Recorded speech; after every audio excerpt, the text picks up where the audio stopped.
దేవుని బిడ్డలందరికీ నా హృదయపూర్వక వందనాలు. బైబిల్ మిషన్ ద్రాక్షవాళి కార్యక్రమం చూస్తున్న మీ అందరికీ వందనాలు. ప్రైజ్లా ప్రార్థన చేసుకుందాం. ప్రేమల తండ్రి, నమ్మకం దేవా, పరిశుద్ధుల ఇంతవరకు దాచి కాచి కాపాడిన స్తోత్రములు. ఆగస్టు నెలలో 2వ వారంలో ప్రవేశపెట్టినందుకు కృతజ్ఞాస్తుతులు.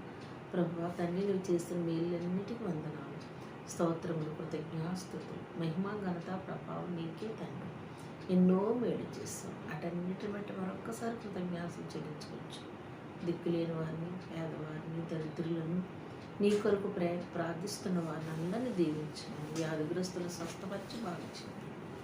నాయనా ప్రభువా, ప్రయాణం చేస్తున్న వారిని కాపాడు. ప్రభువా, నీ కొరకు ప్రయాసపడుచున్న వారిని దీవించండి. తండ్రి లేని వారిని, తల్లి లేని వారిని కాపాడమని, దీవించమని, పేదవరాళ్ళ పక్షులను న్యాయం చేయమని, సహాయం చేయమని. ప్రభువా తండ్రి, నాయన వివాహం అవ్వని వారికి వివాహం జరిగించమని, బాయినా తండ్రి ప్రభువా యేసయ్య, నాయన గర్భఫలములే కల్లాడుచున్న వారికి గర్భఫలం దయచేయండి. గర్భఫలం ఉన్నవారికి సుఖమైన ప్రసూతిని దయచేయండి. అంతటా అందరినీ దీవించండి. మా దేశ నాయకులు, సరిహద్దులను ప్రభువా, దేశంలో జరుగుతున్న అల్లరులు, ప్రభువా దేశంలో జరుగుతున్న ప్రమాదాలు, దేశంలో జరుగుతున్న నాయన నీటి ప్రమాదాలు, వరదలు, ప్రభువా ఎంతోమంది చనిపోతున్నారు. ప్రభువా తండ్రి, మమ్మల్ని బ్రతికించినందుకు కృతజ్ఞాస్తుతులు. ప్రభువా నాయన వారందరినీ, ఇంకా ఎవరి కష్టాలు ఇరుకుల్లో ఉన్నారో వారందరినీ కాచి కాపాడమని, నా ప్రార్థన ఆలకిస్తున్నామని నమ్ముచి విశ్వసిస్తూ, ఇరుకులు ఇబ్బందుల్లో ఉన్న వారికి సహాయం చేయమని, అప్పుల బాధలు తీర్చమని, కరుణా కటాక్షం కలిగిన దేవుడు వివాహం అవ్వని వారికి వివాహం జరిగించమని, దయ చూపించమని, మమ్మల్ని పాలిస్తున్న రాజులను, ప్రభువా ప్రధానమంత్రులను నైనా దీవించమని, ఆశీర్వదించమని యేసునామమున అడుగుచున్నాను తండ్రి. ఆమేన్. ఆరాధన చేసుకుందాం. తండ్రికి, కుమారునికి, పరిశుద్ధాత్మకును, ఆదియు అంతము, ఎల్లప్పుడూ యుగములు యుగాయుగములు మహిమ, మహామహిమ, మహామహిమ, ఘనత, ప్రభావములు కలుగునుగా. ఆమేన్. తండ్రికి, కుమారునికి, పరిశుద్ధాత్మకును, ఆది యందును ఇప్పుడును ఎల్లప్పుడూ యుగములు యుగాయుగములు మహిమ, మహామహిమ, ఘనత, కీర్తి, ప్రభావము కలుగునుగాక. ఆమేన్. తండ్రికి, కుమారునికి, పరిశుద్ధాత్మకును, ఆది యందును ఇప్పుడును ఎల్లప్పుడూ యుగములు యుగాయుగములు మహిమ, ఘనత, యుగయుగములు మహిమ, మహామహిమ, ఘనత, కీర్తి, ప్రభావములు కలుగును గాక. ఆమేన్. ఆమేన్. స్తోత్రం. చిన్న పాట పాడుకుని దేవుని కనపరుచుకుందాం. నిన్ను కొలిచెదారావయ్యా నా యేసన్నా, నిన్ను కొలిచెదారావయ్యా, హృదయ దేవళ మందు ముదమునా నిన్ను భక్తి పుష్పములాచే భజించి పూజించి, నిన్ను కొలిచెదారావయ్యా, పాడుకుందును రావయ్యా, నీ ప్రేమను వేడుకుందును రావయ్యా, అన్న వస్త్రము లేక అల్లాలాడిన నాకు అన్నా నీవసాగిన, అన్న వస్త్రములకై, అన్న వస్త్రము లేక అల్లాలాడిన నాకు అన్నా నీవసాగిన, అన్న వస్త్రములకై నిన్ను కొలిచెదారావయ్యా నా యేసన్నా, నిన్ను కొలిచెదారావయ్యా, చెప్పుకుందును రావయ్యా, నా పాపములు ఒప్పుకుందును రావయ్యా, పాప క్షమాపణ, శాప విమోచన, పాపవంతు నాకు చూపిన ప్రేమకై నిన్ను కొలిచెదారావయ్యా నా యేసన్నా, నిన్ను కొలిచెదారావయ్యా. దేవుని కొలవాలి, పూజించాలి, ఆయన మహిమపరచాలి. ఆయనకి ఆరాధన అంటే ఎంత ఇష్టమో.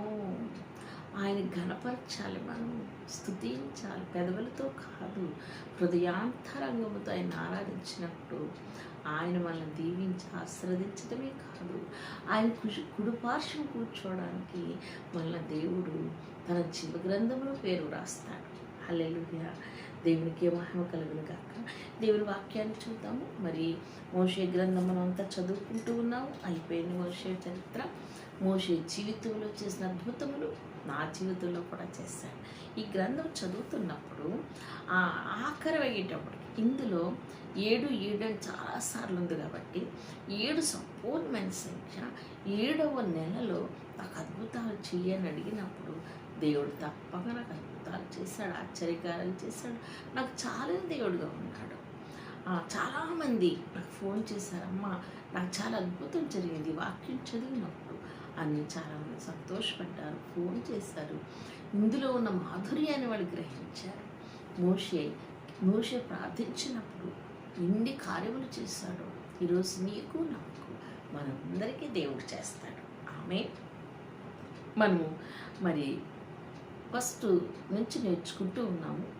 మరి బలిపీఠం దగ్గరికి వచ్చేసి సీనాయి కొండ తర్వాత బలిపీఠం దగ్గరికి వచ్చేస్తాం. బలిపీఠం దగ్గరికి ఏం కావాలో మనం నేర్చుకున్నాం. అన్ని వస్తువులు పెట్టారు అక్కడ. మోషే ఒక ప్రవక్త.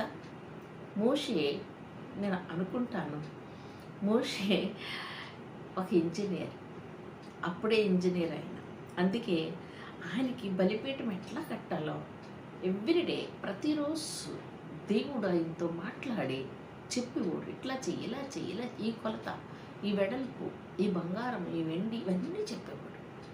అంటే ఆ కాలంలో ఫస్ట్ ఇంజనీరు ఎవరంటే నోహా వాడని తయారు చేశాడు. రెండవది బలిపీఠం కట్టడానికి చాలా పెద్ద బలిపీఠం ఇది. ఈ బలిపీఠం కట్టడానికి ఎంత కొలతలు, అడుగులు, మీటరు, 1/2 మీటరు, ఇప్పుడు అర్థమవుతుంది, 1/2 మీటరు అట్లాగా కట్టాడు. ప్రభు చెప్పిందల్లా మనం రాసుకున్నాడు ఏమిటో తెలియదు, కానీ అంతా కూడా దీంట్లో అలా చేశాడు. నమ్మకంగా మంచి బలాదాసుగా పనిచేశాడు. కానీ ఒకటి విచిత్రం ఏమిటంటే మోషేనేమో ప్రవక్తగా చూశాడు. ఆయన యాజక ధర్మాన్నేమో అహరోనుకి ఇచ్చాడు. యాజక వస్త్రాలు, యాజకుడుగా ఇవన్నీ చూడడానికి ఇచ్చాడు. తరువాత వారి బిడ్డలకు కూడా యాజక ధర్మాన్ని చెయ్యాలని చెప్పాడు. వారికి కూడా యాజక వస్త్రాలు ధరింపజేశాడు. చాలా ఆనందమైంది, సంతోషమైంది. నీ బిడ్డలు, నా బిడ్డలు అలా ఉంటే మనకి ఎంత సంతోషం, ఎంత ఆనందం. నువ్వు సేవకురాలు అయితే నీ బిడ్డలు కూడా సేవకురాండ్రులైతే ఎంత ఆనందం, ఎంత సంతోషం. మనం కూడా ప్రయత్నం చేద్దాం అలా ఉండేటట్టుగా. ఈ యొక్క మోషే ఒక ఇంజనీరుగా పనిచేశాడు, ఒక ప్రవక్తగా పనిచేశాడు. కనవ పని యాజకుల పని అయితే మరి తన సహోదరుడికి అప్పచెప్పాడు. మిరియం తన సహోదరేమో పాటలు పాడుతూ తంబూర వాయిస్తూ ఆమె పని ఆమె జరిగించింది. ఒక్కొక్కరికి ఒక్కొక్క పని దేవుడు ఇచ్చాడు. ఇందులో చాలా అద్భుతమైన మాట ఒకటి ఉంటుంది. ఆ మాట ఏంటంటే జ్ఞానం అంట. ఆ జ్ఞానము చాలా గొప్ప జ్ఞానం అంట. ఆ జ్ఞానము చాలా గొప్ప జ్ఞానము. ఆ జ్ఞానవంతులు తీసుకురమ్మంటున్నాడు ఆయన. ఆ జ్ఞానవంతులు తీసుకొచ్చి ఇవన్నీ చేయించాడు. ఆ జ్ఞానం దేవుడు వాడికి ఇచ్చాడు. ఇంకొకటి ఏంటంటే, అబ్బాయి మోషే, నువ్వేం భయపడకుండా అలా ఉండు, నీ ప్రజలకు ఆజ్ఞాపించు, నీ ప్రజలన్నీ తీసుకొస్తారు. ఒక మందిరం కట్టడానికి యాజకుడు, ప్రవక్త డబ్బులేమి ఇవ్వరు. వారు చేయవలసిన దేవుడు ఆజ్ఞాపించేస్తారంతే. సంఘాన్ని కట్టడానికి సంఘ ప్రజలే సంఘాన్ని కట్టాలి. అప్పుడు వారికి ఆశీర్వాదాలు. అందుకే దేవుడు ఎర్ర సముద్రం 2 పాయలుగా చేసి నడిపించాడు, మన్నాను కురిపించాడు, నీళ్ళు లేనప్పుడు బండను కొట్టి నీళ్ళు ఇచ్చాడు, పగటిలో మేఘస్తంభం రాత్రి అగ్నిస్తంభంగా చేశాడు. ఎన్ని కార్యాలు చేశాడంటే దేవుడికి ఇశ్రాయేలు ప్రజలు ఇచ్చేవారిగా ఉన్నారు. వారు ఆశీర్వదింపబడ్డారు, దీవించబడ్డారు. దేవునికే మహిమ కలుగును కాక, దేవునికి స్తుతి. మీరు కూడా ఇవ్వండి. ఇక్కడ పేదవారు కూడా ఏం తెచ్చారట? తులము బంగారం తీసుకొచ్చారట. తులము బంగారం మీరు ఇవ్వకపోయినా కనీసం దశమ భాగమైన దేవునికి వేస్తే చాలు. మీ విలువైన దశమ భాగాన్ని, మీ విలువైన సమయాన్ని దేవునికి సమర్పిస్తే ఆయన అంగీకరించి మీ కుటుంబాన్ని దీవిస్తాడు. దేవునికి మహిమ కలుగును గాక. ఇంకా చాలా విషయాలు ఇందులో వ్రాయబడి ఉన్నవి. మోషేకు ఆజ్ఞాపించినంతయు చేశాడు, అహరోనుకు ఆజ్ఞాపించినంతా చేశాడు. ఆ యొక్క బలిపీఠం దగ్గరికి ప్రాముఖ్యమని ఏమిటో కూడా రాశారు. ఆ ప్రాముఖ్యమైన వాటన్నిటికంటే ఒక 3 విషయాలు ఇందులో చాలా క్లుప్తంగా మీతో మాట్లాడాలని చూస్తున్నాను. చక్కగా వినండి. చూడండి, ఆ యొక్క బలిపీఠం దగ్గరికి అన్నీ వచ్చినాయి. అందులో ఆ బలిపీఠం అంతా కట్టేస్తున్నాడు ఆయన, అంతా అయిపోతుంది. అక్కడ తేడా వస్తుంది, తేడా కనిపిస్తుంది. ఏంటి బలిపీఠం అంతా బాగుంది, నీ సంఘములు అందరూ వచ్చారు, అందరినీ చూస్తున్నాం, అందులో ఎవరో ఒకళ్ళు ఇద్దరు తేడాగా కనిపిస్తారు మనకి. ఆ తేడాకి దేవుడికి అర్పించాలి. దేవా నువ్వే చూసుకో వెళ్ళని. అప్పుడు ఆ తేడాగా కనిపిస్తుంది. బలిపీఠం అంతా అలంకరించాడు ఆయన. దేవుడు చెప్పినట్టు అన్నీ చేశాడు. కానీ ఏంటో లోటుగా ఉంది. ఆ లోటు ఏంటో తెలిసిన, అందరిలోనూ కూర్చుంటాం మనం, అందరి భక్తుల్లోనూ కూర్చుంటాం. మనలో ఏదో ఉంటుంది లోపల, అది పైకి కనబడదు. సౌకసక్ష్యంగా చెక్కేశాడు, దాన్ని అందంగా పెట్టేశాడు. ఎక్కడో బయట ఉన్న తుమ్మకర్ర తీసుకొచ్చేసాడు, ఆ తుమ్మకర్ర పెట్టేశాడు అక్కడ. కానీ తుమ్మకర్రకి అందం రాలే. ఇప్పుడు వచ్చింది అందం. బంగారు ప్రియ బ్రతికిన తర్వాత ఆ తుమ్మకర్ర ఎక్కడుంది ఎవరికి తెలియదు. నువ్వు నమ్మి బాప్తిసం పొంది ఆయన సన్నిధిలో ఆయన శరీరం తిని ఆయన రక్తం త్రాగినప్పుడు, అపోస్తల బోధ ఎందును, సహాసమందును, రొట్టె విరుచుట ఎందును, ప్రార్థన ఎందును నువ్వు ఎడతెగక ఉన్నప్పుడు నీవు కూడా నువ్వు పాత మనిషివి కాదు, క్రొత్త మనిషి అయిపోతావు. క్రొత్తగా జన్మించిన శిష్యువలే ఉంటావు. ఆమేన్, హల్లెలూయా. ఆ రూపాంతరంలోనికి మనం రావాలని దేవుడు ఆ యొక్క ఆ పనికిరాని ఆ తుమ్మకర్రను తీసుకొచ్చి అక్కడ పెట్టాడు. నేను కూడా ఒకప్పుడు పనికిరాని తుమ్మకర్రను దేవుడు పనికొచ్చే పాత్రగా చేశాడు. దేవునికి స్తుతి. నిన్ను కూడా అట్లా చేస్తాడు. నీవు కూడా మారు మనసు పొంది ప్రభువులో ఉన్నప్పుడు ప్రభు తప్పగా నీ మీద శ్రద్ధ నిలిపి నీకు కావలసినవన్నీ ఆయన ఇస్తాడు. నీ పైన అంత శ్రద్ధ నిలుపుతాడట. శ్రద్ధగా నీకేమివ్వాలి ఆయన ఆశిస్తున్నట్లు వాక్యం చెప్పబడుతుంది. ఇంకా మనం ముందు భాగంలో పోతుంటే దేవుని వాక్యం సెలవిస్తుంది. తుమ్మకర్ర కరెక్ట్ అయిపోయింది. తుమ్మకర్ర అయిపోయిన తర్వాత అక్కడ ఏమొచ్చిందంటే బలిపీఠం కట్టాలి. ఆ బలిపీఠం కట్టేశారు. బలిపీఠం దగ్గరికి ఏమొచ్చింది? కరుణాపీఠం కట్టారు. అక్కడ కరుణించే దేవుడు అక్కడికి వచ్చాడు. హల్లెలూయా. కరుణాపీఠం పెట్టారు. దాని హెడ్డింగ్ కరుణాపీఠం, దాని నేమ్ కరుణాపీఠం. నీవు కరుణిస్తావు ఎవరినైనా, పాపులను చెడ్డవారిని చూసి అసహించుకోకూడదు. వారిని ఏమించాలి? ప్రేమించాలి, కరుణించాలి, గాడ్ బ్లెస్ యూ అని చెప్పాలి. అలాంటి హృదయం నీకుందా? అందుకే దేవుడు అన్నీ ఉన్నాయి కానీ అక్కడ కరుణాపీఠం లోటుగా ఉంది. ఆ కరుణాపీఠాన్ని పెట్టాడు అక్కడ. ఇంకా ముందు భాగంలో పోతే మనం కరుణాపీఠం అయిపోయింది. కరుణించి దేవుడు తన శిలువ మీద ప్రాణాన్ని అర్పించి ఆయన కరుణించే దేవుడు గుండి 7 మాటలు పలికి వీరేమి చేయుచున్నారు వీరికి తెలియదు అని చెప్పాడు. ఎంత గొప్ప దేవుడో చూసారా? ఆ కరుణించే దేవుడు కరుణాపీఠం దగ్గరుండి వీళ్ళందరినీ బ్లెస్సింగ్ చేస్తూ ఉన్నాడు. ఇంకా ముందు భాగంలో పోతే మనం సౌఖ్యముగా ఆ ముందు భాగంలో పోతే ఏకాండము. ఏకాండము ఆ సహోదరైక్యత కలిగినట్టు ఎంత మేలు, ఎంత మనోహరం అనే విషయాన్ని నేను మాట్లాడుచున్నాను. ఎందుకంటే నా ఆలోచనలో, నా గైడెన్స్లో, నా ప్రభు చెప్పిన విధములో ఏకాత్మము, ఏకాండము, ఐక్యత, జతపరచబడుట, దీవించబడుట, ఇవన్నీ దీంట్లోకి వచ్చినప్పుడు ఆ కుటుంబం ఆశీర్వదింపబడుతుంది. నోహము ఓడ కట్టినప్పుడు ఆ ఓడలో ఎవ్వరూ రాలేదు, కుటుంబము మాత్రమే వెళ్ళింది. నేనును నా ఇంటి వారిని యెహోవాను సేవిస్తామని ఈ బిడ్డలు నోహముకు లోబడి వారందరూ కూడా వాడలో ప్రవేశించారు. ఈరోజు మనము దేవుని వాక్యానికి లోబడినప్పుడు మన గృహాన్ని ఆశీర్వాద గృహముగా మనం చేసుకో. ఏకాండం, ఏక మనస్సు, భార్యాభర్తల ఏక మనస్సు, బిడ్డల ఏక మనస్సు, బంధువులతో ఏక మనస్సు, ఫ్రెండ్స్తో ఏక మనస్సు, మందిరముల ఏక మనస్సు, దైవజనులతో ఏక మనస్సు, హృదయములు ఏమి ఉండకూడదు. కల్మషము లేని నా దేవుడు నా కల్లోకొచ్చారు, కల్మషము లేని నా దేవుడు నా కల్లోకొచ్చారు, కలుషాత్మతో ఉన్న నన్ను కడిగారు, కలుషాత్మతో ఉన్న నన్ను కడిగారు, కల్మషము లేని నా దేవుడు నా కల్లోకొచ్చారు. నిజంగా నిజంగా నా కళలోకి వచ్చి నన్ను స్వస్థపరిచి బాగు చేసి మీ ఎదుటించాడు. సమాధి నుండి నా ప్రాణాన్ని రక్షించాడు. దేవునికే మహిమ కలుగును గాక, దేవునికే స్తుతి కలుగును గాక. ఇప్పుడు ఏక మనసు, ఏకాండం, ఆయన స్వరం వినడానికి, ఆయన చెప్పినట్టు చేయడానికి జ్ఞానం ఇస్తున్నాడు. అది విడివిడి జ్ఞానం కాదు, పరలోక జ్ఞానము, ఆయన దగ్గర నుంచి వచ్చే జ్ఞానం. అది చెయ్యొద్దు, వెళ్ళొద్దు, తినకు, ఇది అది అన్నీ చెప్తుంది. మంచి గైడెన్స్ ఇస్తుంది. దాని పేరు ఏంటో తెలుసా? పరిశుద్ధాత్మ.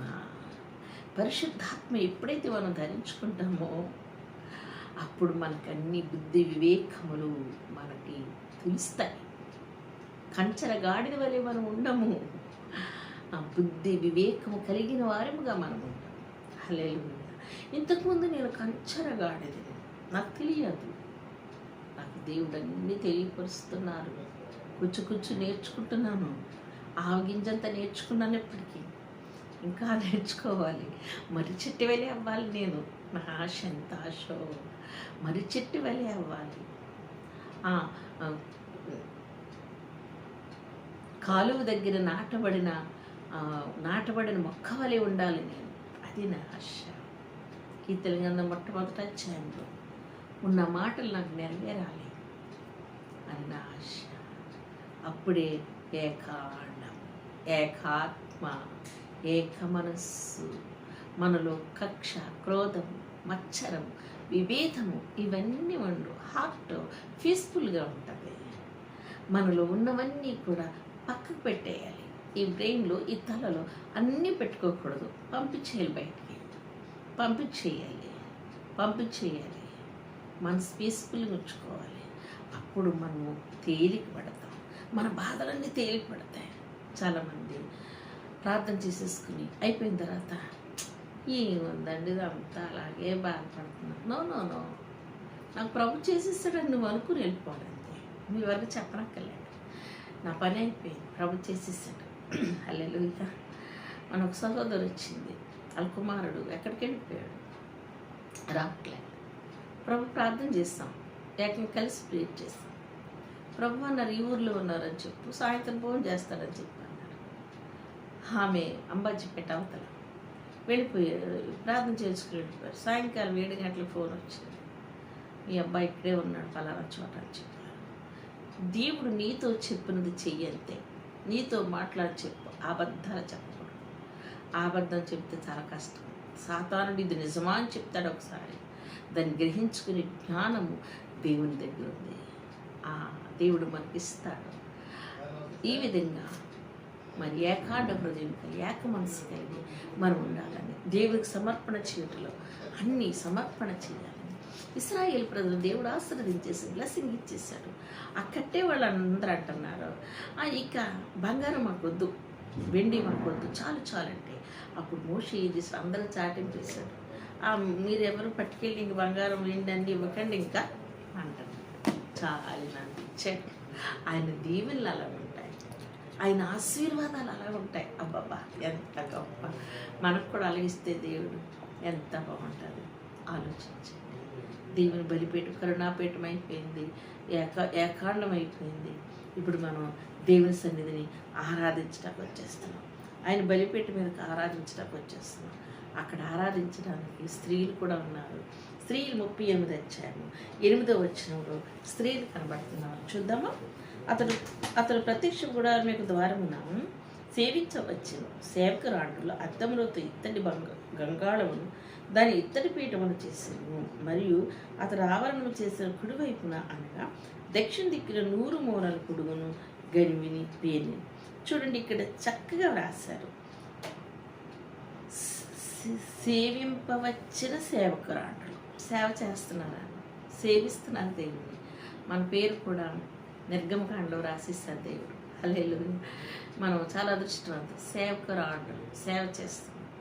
ప్రతి పని సేవ, తుడుచుట, చేపలు వేయుట, బలిపీఠం సర్దుట, భోజనాలు వడ్డించుట, సేవకులు సేవ చేయుట, అంతా దేవుని సన్నిధిలో ఉన్నప్పుడు సేవకురాండ్రులు, సేవకులు అని దేవుడు పిలుస్తాడు.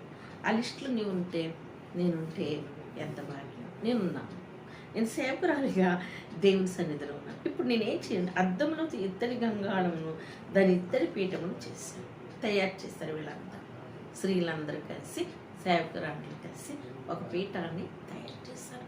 మరి ఆ బలిపీఠం సర్దేటప్పుడు స్త్రీలు కూడా అక్కడ హెల్ప్ చేసినట్లుగా దేవుని వాక్యము మనం చూడబోతున్నాం. ఇంకా ముందు భాగంలో పోతే మోషే అహరోనుకి అన్నీ చెప్పినట్టు చేశారు. ఇక బలిపీఠం దగ్గర ఇక చేయడానికి అంతా రెడీ అవుతున్నారు. పని అంతా పూర్తయింది. ఈ పని అంతా కూడా దేవుడు చెప్పినది నమ్మకముగా చేశాడు. నమ్మకమైన మంచి బలాదాసుడు. ఈ 40 డేస్లో మీకు దేవుడు ఏం చేస్తున్నాడో ఆలోచించుకోండి. ఇంకా మరి దేవుని పని అయిపోయింది, 40 దినాలతో క్లోజ్. నో అలా కాదు. నీ ప్రాణమున్నంత వరకు, నీ మహిమలో చేరే వరకు, నా ప్రాణమున్నంత వరకు, నీ మహిమలో చేరే వరకు ఆరాధించే యేసురాజా, నిన్నే ఆరాధించేదా, సేవించేదా యేసురాజా, నిన్నే సేవించేదా. ప్రాణమున్నంత వరకు సేవించాలి, ఆరాధించాలి. ఈ నిర్గమకాండంతో అయిపోయింది అనుకోవద్దు.